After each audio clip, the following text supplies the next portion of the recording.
They used to call him Gordo the Weirdo. We've all done things we regret.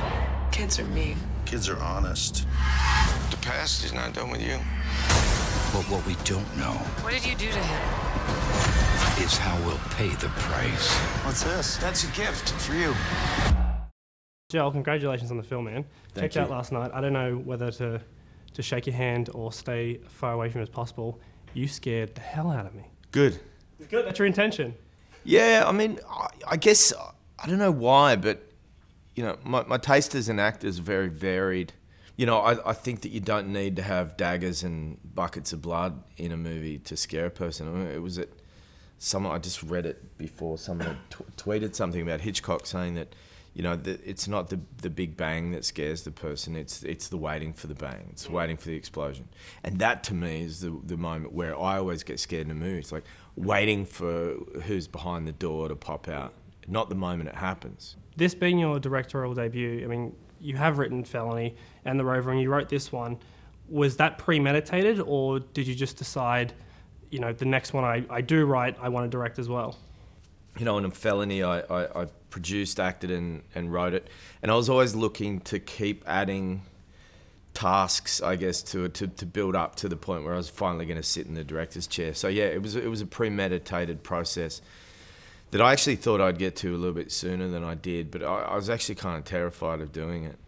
And as I got closer to doing it, I kept pushing it further and further away, but I'm really glad that I finally did it, because you know, it's like turning around and facing the monster in your dream. I was like so scared of doing it, and then I finally kind of did it, and I was like, oh, this is actually really enjoyable.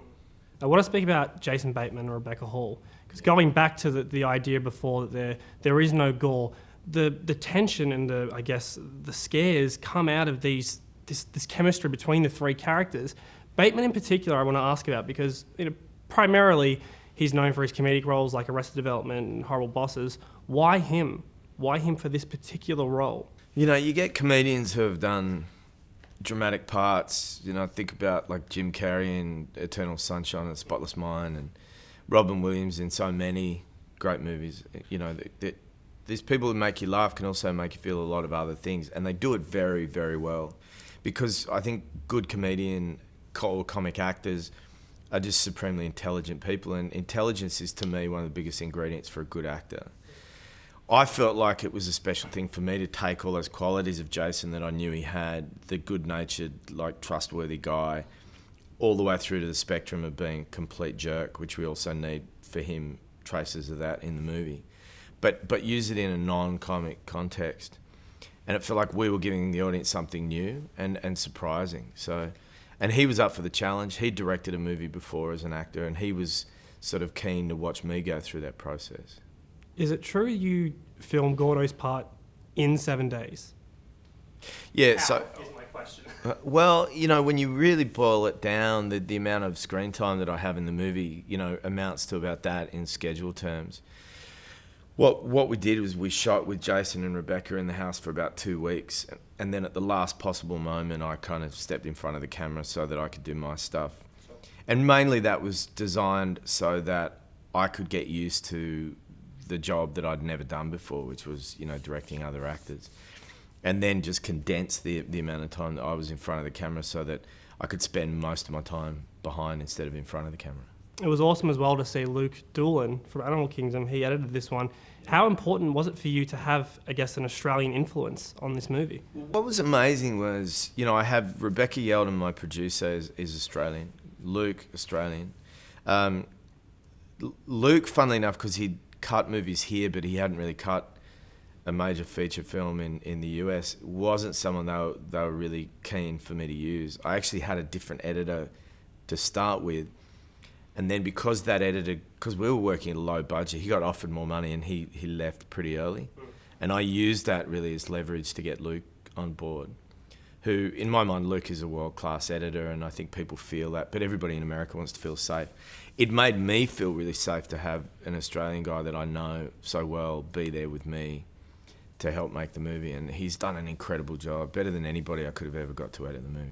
Did you ever want to make the movie in Australia? I always want to make movies in Australia.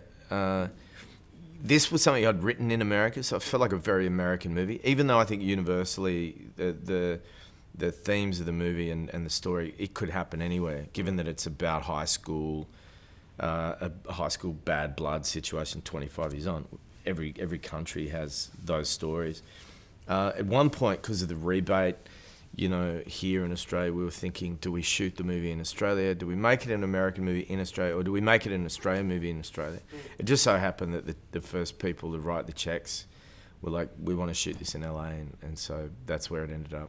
Jumping forward now from The Gift, I mean, as far as Rotten Tomatoes is concerned, you're killing it. So what's the next project in mind? Are you going to direct again, do you think? Yeah, I mean, I'm definitely going to direct another movie. You know, I don't know exactly what it is yet. I'd really like to put something out into the world that's very life-affirming and uplifting, maybe, for my next venture out. Before I go, just purely as a film fan here, you're not going to go Clint Eastwood on us now and never act again, right? You are still going to act as much as you can and direct. Clint kept, I guess Clint would direct a movie and then, he'd direct and act in a movie and... I don't know if I could go full Ben Affleck, he directs, he's been directing big movies with himself front and center and does, I think, an excellent job of it. And it's a real sort of benchmark for me coming to directing, thinking about how Ben had managed to achieve that stuff. But I don't know if I could really star in a movie and direct it. I'd like to think that maybe next time around I could direct a movie, not necessarily be in it, or if I had more time to do both roles again, but it's a tricky double hat duty, acting and directing, because you're supposed to be over there and over there. When you are sitting there, you got Jason across from you and you say, no, do that better, please. Yeah, I was great. You just need to work on your blah, blah, blah. No, but I had Nash, I had my brother behind the monitor and he would give me a little bit of thumbs up, do a bit of this. Yeah. And that really helped me so that I don't have to run behind the monitor and scrutinise what I was doing and waste more time than we needed. Simon Says, new house. Simon Says, beautiful wife. Simon Says. You think you're done with the past, but the past is not done with you.